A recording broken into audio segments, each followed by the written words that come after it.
విజయవాడ లాంటి కార్పొరేషన్లో కూడా 49 స్థానాలు మనం అప్పట్లో గెలిస్తే తెలుగుదేశం పార్టీ కూటమి వీళ్ళకు వచ్చిన స్థానాలు 14, కమ్యూనిస్టులకు వచ్చింది 1.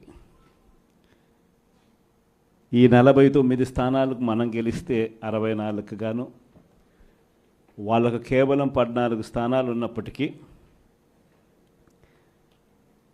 ఎన్నికలు అయిపోయిన తర్వాత రోజు నుంచి రకరకాల భయాలు, రకరకాల ప్రలోభాలు అదే పనిగా పెడుతూ ఒక 11 మందిని మాత్రం భయపెట్టో ప్రలోభాలు పెట్టో తీసుకోవడం జరిగింది. అయినప్పటికీ 38 మంది నిఠారుగా నిలబడ్డారు అని చెప్పడానికి గర్వపడతాను. ఎందుకు ఈ మాట చెప్తా ఉన్నాను అని అంటే దానికి కారణం కూడా ఒకటే.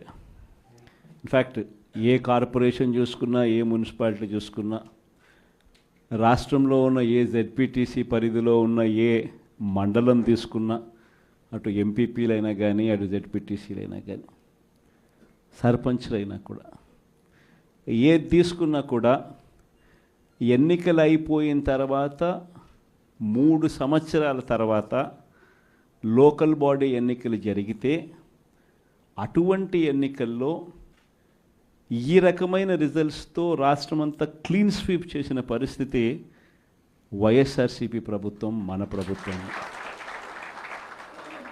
అంటే ప్రజల్లో ఏ రోజైనా కూడా తలెత్తుకొని పోగలిగాం. ప్రజలకు ఎన్నికల మేనిఫెస్టో అని చెప్పి ఏదైతే ఎన్నికల వేళ మనం ఏదైతే ఇచ్చామో, చూపించామో, ఏదైతే చూపించి మనం ఓట్లు అడిగామో, ఆ ఎన్నికల మేనిఫెస్టోలో 99% హామీలను నెరవేర్చి ప్రతి నెల ఏ పథకం అమలు చేస్తూ ఉన్నామో బడ్జెట్ ప్రవేశపెట్టే రోజే సంక్షేమానికి సంబంధించిన క్యాలెండర్ కూడా రిలీజ్ చేస్తూ, ఇదిగో ఈ నెల ఈ పథకం, ఇదిగో ఈ నెల ఈ పథకం, ఇదిగో ఈ నెల ఈ పథకం అంటూ క్రమం